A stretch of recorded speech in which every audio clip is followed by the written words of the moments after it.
자, 어제 박균택 의원이 기자회견을 했었죠. 그러면서 이재명 대표가 또 설명을 해드려야 되네요. 이 맥락을 좀 아셔야 되니까 이재명 대표 구속영장을 청구할 때 검찰이 내밀었던 것 중에 히든 카드가 바로 증인 위증교사였거든요. 그 증인이 누구냐면 이재명 변호사 시절에 성남시장이었던 김병량이라는 사람의 비서. 지금은 돌아가셨죠. 김병량 시장. 그 김병량이 파크뷰 특혜 분양 이런 문제가 있어가지고 KBS PD가 이재명 변호사한테 도움 요청을 할 때 그 KBS PD가 검사 사칭을 합니다.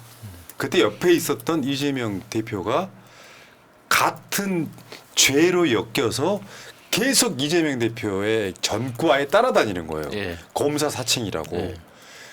그 사건에 관련해서 나중에 이재명 대표가 경기도지사 할 때 그 전에 대법원까지 갔던 여러 가지 사건들이 있잖아요. 그때 그 김병량의 비서인 김진성이는 이름이 테러했던 그자랑 똑같아요. 정말 진짜. 그러니까 김진성이라는 이름하고는 거의 철전지 원수인데 네. 놀라운 것은 그 KBS PD 최철호가 선거방송심의위원회 위원이에요 지금. 그러니까 최철호의 입장이 최근에 바뀌었죠. 유일이 밑에 있는 따까리야 네. 최철호가. 선방이에요? 네. 맞아요.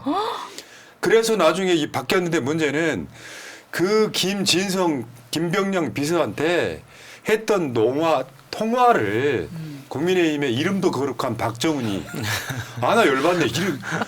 박정훈이라는 이름은 그렇게 쓰면 안 되는 건데요. 그렇죠. 심지어 조선일보 출신이야. TV조선.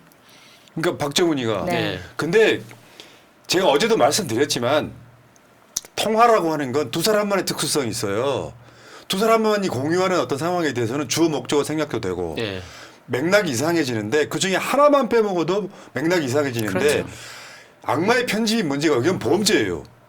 진짜 필요한 건 빼버리고 어떤 경우는 요 단어를 바꾼다거나 이 방식으로 해가지고 거기다 뻔히 들리는 내용을 단어를 억지로 바꾸더라고요. 그러니까 정치권에서는요 이재명 대표가 뭐 대장동 이런 건 사실 나온 거 없고 쌍방울도 뭐 저 항소심 가면은 뒤집힌다라고 보는 상황에 저쪽에서 가장 기대하는 것이 위증교사 사건이라고 알려져 있어요.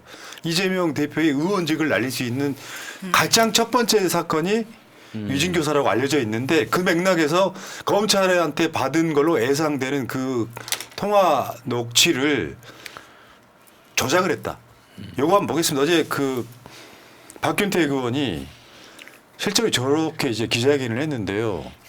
저 맥락 한번 보겠습니다. 기자회견은 장면 일단 장면이고요. 어제 이제 그 다음 거 보여주세요. 악의적으로 왜곡된 이재명 대표 녹취록을 바로잡습니다. 있는 대로 말해달라. 오래됐으니 기억을 상기해 봐달라. 그거잖아요. 이 사람이 증인이에요. 그때 김병량 관련해서 증인이란 말이에요. 있는 그대로 말해달라고 어떻게 위증교사가 됩니까? 그리고 이 사람한테 있는 그대로 이야기를 하지 뭐 이렇게 부탁을 할 수가 없는 상황이었다는 게 이게 지금 사실은 상대편에 있는 사람이거든요. 김병량의 비서와 그때 당시에 비리를 추적하던 취재팀에 있었던 이재명과 사실은 그게 서로 뭔가를 부탁할 수 없는 관계라는 맞아요. 겁니다. 그러다 보니까 저 녹취에 그냥 있는 대로 기억을 좀 되살려서 한번 생각을 한번 되살려 봐 주시고 이게 어떻게 위증을 교사하는 겁니까? 이런 것들에서 빼. 거기다가 이제 마지막에 당시 이재명 변호사가 그러니까 우리 변론 취지서를 보내드릴 테니까 한번 봐달라고 하잖아요. 그게 왜 그러냐면 이 과거의 기억은 누가 하나만 짚어주면 됩니다. 그러면 그게 실마리가 돼가지고 기억이 싹 풀리거든요. 근데 만약에 그냥 아무런 준비 없이 그냥 증언대에 올라가가지고 옛날에 무슨 일이 있었습니까 하고 물어보면은 대답을 못해요. 그렇지, 당황할 수 기억이 있죠. 안 나니까. 그러니까 그 기억에 도움이 될 수 있도록 그러니까 우리가 있는 그대로. 우리 자료를 보내드릴 테니까 보시고 그 쓸 수 있으면 써라 이렇게 이야기를 한 그게 거죠. 언제적 사건이에요? 예. 거의 20년 전이에요. 월요일 15년. 날이요. 나 놀라운 경험을 했는데 토요일 날 뭐 먹었는지 기억이 안 나는 거야. 이틀 전에. 그 다음 거 한번 보여드릴게요.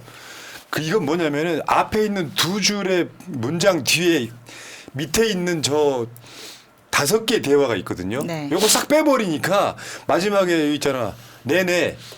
제가 거기 맞춰서라고 하는 게 위증 교사 쪽으로 몰고 가는 단어인데 그 뒤에 다른 대화가 더 있었다는 거예요. 이 발언을 삭제한 거죠. 그러니까. 뭐 예를 들면 사건 그날 뭐 통화할 때 예를 들어 우리 김비서관이 안 본 거 뭐 그런 얘기는 할 필요는 없는 그렇죠. 거고 안 본 거 본 얘기할 것만 필요 이야기해달라 없다. 이런 거고요. 네. 예. 그다음에 그쪽 시장님 쪽이 어떤 입장이었는지 뭐 그런 거나 좀 한번 상기해 봐 주셨으면 좋을 것 같아요. 어떻게 이게 위증 교사가 됩니까? 맞춰서 할 필요 없다. 위증하지 말아달라는 취지의 이재명 대표의 뒷발언은 삭제. 조작이잖아요. 아니 그 예를 들면요. 유튜브 하는 애들 중에 그런 애들 많이 있어요. 유리한 것만 취사 선택해가지고 맞습니다. 공격할 때 쓰는 거. 네. 국민의힘의 현역 국회의원이 이 사람 의원직 날아갈 수도 있어요 지금. 날아가야 돼요 지금. 다음 앞뒤 대화를 의도적으로 삭제한 왜곡 2 김진성이 글쎄 너무 오래돼서 뭐 기억도 뭐 사실 그때도 이제 저는 개인적으로 뭐 저 그 시장님에 대한 관계가 내가 안 좋은 게 아니기 때문에 이재명 대표 그러니까 김진성이 뭐 그것도 억울하다 이재명 대표 김진성 그냥 또 과정 중에 나타난 일인 것 같고라고 생각을 했기 때문에 요거는 우리가 서로 간에 두 사람 관계에서의 맥락을 잘 모르기 때문에 뭔 말인지 모르게 막 가고 있거든요. 그때 이재명 대표 김진성이가 뭐 그게 저기 한 기억도 잘 안 납니다. 그 저기 한 기억도 잘 안 납니다. 그러니까 이재명 대표에 대한 제 해석은 그런 거죠. 안 좋았던 기억도 잘 안 난다. 이런 표현에 좀 가까울 것 같거든요. 그리고 근데 그런 검사 사칭에 대해서 크게 뭐 기억할 만한 그런 요소가 아니었다는 거잖아요. 네, 지금 그때도. 네. 자, 그다음에 악의적으로 왜곡된 이재명 대표 녹취록을 바로잡습니다. 이게 여기에 보면은 진짜 큰 잘못이에요. 실제로 녹취록은 오른쪽에 있는 건데요. 그중에 이재명 대표의 위증 교사로 보일 만한 것만 자막으로 만드는 거예요. 봐봐요. 옆에 우리가 했던 주장 재판에 주장했던 거 그걸 보면 제가 다 지켜드리겠습니다. 그러니까 그래야 돼. 이런 식으로 악의적으로 조선이 조선한 것 같아요. 내가 봤을 때는. 근데 여기에 보면 이재명 대표 이야기 분명히 밑에도 나오죠. 보면 이게 뭘 보내준다고 하니까 재판 그 판결문 그걸 보면 제가 더 기억을 하겠다. 그러니까 이재명 대표 그러면 한번 일단 보내드릴게요. 이재명 대표 쪽에서는 절박했기 때문에 당시 경기도지사죠. 절박했기 때문에 기억을 되살려 봐달라. 그런 거죠. 요거를 나중에 정권 바뀌고 나서 윤석열 정권의 검찰들이 가져와서 그때 이재명 경기도지사가 위증을 교사했네라고 구속영장에다가 하나를 넣었고 그러니까 지금 유창훈 판사 같은 경우는 그 당시에 그 구속영장 청구를 했을 때 그래도 이거는 뭔가 좀 그 검찰의 입장이 소명됐다 이렇게 했던 바로 그 장면인데요. 내용 들어보니까 그런 얘기 있잖아요. 위증 교사라고 했는데 까이고 보니까 위증 교사가 아니라 방어권 차원에서 충분히 할 수 있는 말 했다 이렇게 이야기가 나오는 거예요. 근데 이게 정말 심각한 게 뭐냐면 마치 그 김진성 씨가 더 지켜드리겠습니다라고 말했다는 식으로 지금 왜곡 조작을 한 거잖아요. 지금 이게 국회의원이. 근데 실제 녹취록에서는 그걸 보면 제가 더 기억을 하겠습니다라고 말하는 거를 더 기억을 하겠습니다가 더 지켜드리겠습니다로 만드는. 그렇지. 바이든 날리면하고 똑같은 짓을 하고 있는 거예요. 지금 일단 보내드릴게요라고 하면서 지금 변론 요지서하고 판결문을 보낸 건데 이 판결문과 변론 요지서를 보내는 게 문제가 되느냐. 제가 변호사 3명한테 물어봤더니 전혀 아무 문제도 되지 않는다고 단호하게 대답을 하더라고요. 거기다가 맞아. 정말 그 상황에서 진짜 심각한 건 왜 박정훈 의원이 이거를 공개했냐는 거예요. 이게 어디서 났길래 이 녹취 파일이 어디서 구해가지고 자기 유튜브에서 공개를 합니까? 이거는 검찰이 가지고 있었다는 게 너무 뻔한 거잖아요. 그러니까 검찰이 만약에 자기 사건에 자신이 있으면은 직접 공개를 하든지 언론에 대고 언론 플레이를 하면 되는데 검찰도 자신이 없는 거예요. 그러니까 던지는 거지. 맞죠. 아니 그리고 이게 지금 정훈. 박정훈 의원 쪽에서는 뭐라 그러냐면 자기가 법원에 요청을 했고 법원에서 받았다고 말도 안 되는 녹취 거짓말. 파일을 법원에서 받았다고. 그렇게 받을 수 있는 거면 이미 진작 다른 매체들도 다 받았겠죠. 네. 그러니까 이거에 대해서 굉장히 큰 구멍으로 거짓말을 한 것이 지금 탄로 났다고 보기 의원질 때문에 날립시다. 이거는 명백하게 날려야 된다고 네. 생각합니다. 조선이 조선한 거예요. 아니 왜 이러냐면 이게 이미 이 대화를 이야기할 때 이재명 대표가 형수 노파일이나 이런 걸로 그 전화 통화 녹취로 굉장히 고통받은 후에요.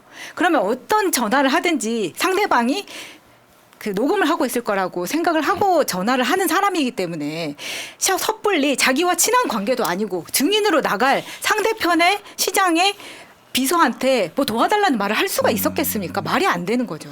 그 최초로 지금 당시 KBS PD가 선방이혼하면서 윤석열 정권을 빨고 있는 거랑 연관이 있어서요.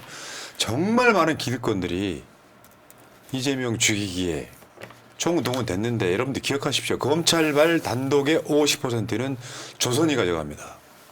그러니까 이 자기들끼리 카르텔로 여론전에서 이재명 죽이고 싶은 거예요. 총선 참패에도 불구하고 저쪽은 끊임없이 도발을 하고 있는 겁니다. 박정훈 국민의힘 의원 송파갑이지? 네, 송파갑. 어쩌고 지금 그냥. 배현진이 김정숙 여사 공격하는 거하고 비슷하게 맥락으로 갔다가 막 집어 던지면서 네. 공격하고 있는데 둘의 특수관계를 봤을 때 둘 다 날려야 된다고 네, 생각이 알겠습니다. 들고요. 한마디만 더 하자면 이렇게 큰 사건이 터졌는데 언론에서 하나 받지를 않습니다. 이거 정말 대형 오보고 박정훈이라는 국민의힘 국회의원에 대해서 자질에 대한 문제를 삼아야 되는데 이러니까 애완견이란 소리를 듣는 거 아니겠어요? 예. 자, 근데 관련해 가지고요. 어제 이화영 전 부지사를 또 기소했어요. 검찰의 수사 스킬 우리가 다 알아버렸지. 이화영 지금 1심 유죄 판결이 났고 이화영을 이제 자범 개인 비리범으로 몰아가는 겁니다. 예. 그래서 뇌물 받았다 이거예요. 그래서 지금 이화영 뇌물 수수 의혹 해가지고 총 5억 3,700만 원 받아서 요거를 지금 뭐 A 업체한테 받고 B 업체한테 받고 C 업체한테 받고 쌍방울 그룹한테 받는 거 합쳐서 5억. 그러니까 말하자면 이화영은 사실상 한 20년 동안 밖으로 못 나오게 하는 검찰의 기소예요, 저게. 그러니까 저렇게 뭐 5억 3천인지 뭐 4억인지 그런 그 디테일한 건 중요하지 않고 이화영 이 부지사에 대해서 하는 검찰의 행태가 그 자체가 불법이라는 걸 인식해야 되는 거예요. 그러니까 검찰이 평소에 주장하는 게 뭡니까? 자신들은 인권의 수호자라고 하잖아요.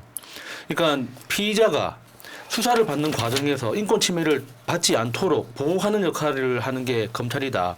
대표적인 게 뭐냐? 여러 가지 사건이 있으면 묶어서 기소를 합니다. 이런 식으로 조각 내서 조각조각 기소를 하면 피의자가 겪게 되는 피해가 너무 크기 때문에 그러니까 단적으로 지금 이화영 부지사가 6개월 이상 지금 구속돼 있잖아요. 네. 그 자체도 불법이에요. 근데 왜 그게 가능해졌냐? 쪼개기 기소를 해가지고 계속 추가 기소할 늘리는 때마다 거지. 구속 연장하고 있거든요. 그러니까 이 자체가 불법인 거예요. 예. 자, 그러니까 저런 식으로 이제 이화영을 악마화하면서 그래도 안 불어 이런 느낌이 분명히 있고요. 어저께 이화영 부지사가 이제 이감을 했습니다. 이화영 부지사의 페이스북을 한번 다 읽어드려 볼게요. 총성 없는 전쟁, 끝나지 않는 전투.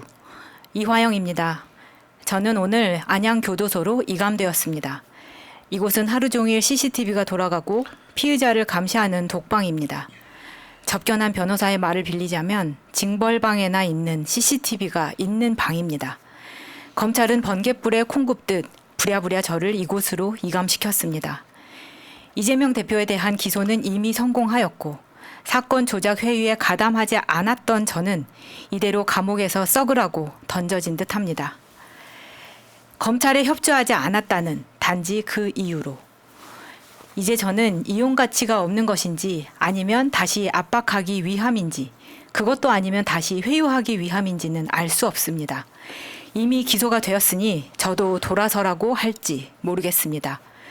주변 지인들에게 대한 공격이 다시 시작됐습니다. 기사를 접하신 분들은 아시겠지만 추가 기소가 되었습니다. 불구속 기소당한 지인 모두의 사건 수사가 1년도 전부터 아무런 수사도 하지 않았습니다. 하지만 1심 결과 이후 돌연 별건의 별건으로 기소하고 저를 잡아두려 하고 있습니다. 도대체 이러는 이유가 뭘까요? 저를 파렴치한 사람으로 만들어내기 위해 그저 부패한 사람으로 만들기 위해 공권력을 남용하는 검찰의 행태를 절대 용서하지 않을 것입니다. 두렵지만 이겨낼 것입니다. 국민 여러분께서 힘을 주시고 도와주십시오. 오직 정의로운 국민들만 믿고 앞으로 나아가겠습니다. 감사합니다. 예. 그 송영길 대표에 대해서요. 털어서 안 나오니까 먹사연이라고 싱크탱크 있잖아요. 먹고 사는 문제 연구소. 거기에 후원금 들어온 거를 송영길에 대한 뇌물로 본 게 검찰입니다. 아까 여러분들 보셨던 그 뭐 뇌물들 있잖아요. 이런 식으로 직접 뇌물이 성립이 안 되면 제3자 뇌물 겁니다. 예. 그래서 이따가 6시에 민영배원 나오시겠지만 검찰 해체시켜야 됩니다. 정적을 제거하기 위해서 펍 막 갖다 들이대가지고 100개 중에 하나 유죄 나오면 사냥 성공하는 이런 방식은 무조건 바꿔야 되는 거고요. 요 상황을 한번 보세요. 이런 기준으로 국민의힘 국회의원들 털었다면 맞아요. 내가 들은 얘기 겁나 많거든요. 네. 지역에 가면 통호들이 뭔 짓 하는지 어마어마해요. 후원하고 개발 정보 먼저 알려주고 예산 따오고 이 지랄들 계속 하고 산단 말이에요. 이거 국민의힘 국회의원들 그런 방식으로 떨면 몰라서 몰랐지 100배 이상 나올 수밖에 없는 거를 이런 짓 하고 있는 거예요. 그러니까 검찰의 악랄함이 또 하나 보이는 디테일이 안양 교도소로 이감했다는 거예요. 그러니까 안양 교도소는 전국에 있는 수감 시설 중에서도 시설이 오래돼 가지고 낙후된 걸로 굉장히 그래? 악명이 높습니다. 그러니까 저 최은순 같은 검찰들은 동부구치소로 보내죠. 맞아. 거기 에어컨도 나온다며. 거기는 최신에 지어진 맞아요. 신식 건물이에요. 그러니까 왜 이화영을 그 교도소는 그러니까 형을 받은 사람이 가는 거예요. 아직까지 최종 그 3심이 안 나왔잖아요. 근데도 보낸 거 보면 이거는 괴롭히는 것밖에 안 된다. 목적이 없는 거예요. 알겠습니다. 자, 악마들입니다. 그 악마들의 편집이에요. 악마의 편집이란 말은 뭐 통용되는 표현이긴 합니다만 악마들입니다. 자, 이경수님, 이상용님, 100만 축하합니다. 새날이 올 때까지 응원합니다 하셨고요. 고맙습니다. 구자영님, 이런 못된 짓 하는 놈은 시범 케이스라도 박정우는 의원직 날려야 합니다. 꼭 그렇게 해주면 날려야 고맙겠습니다. 예, 이름이 아깝습니다.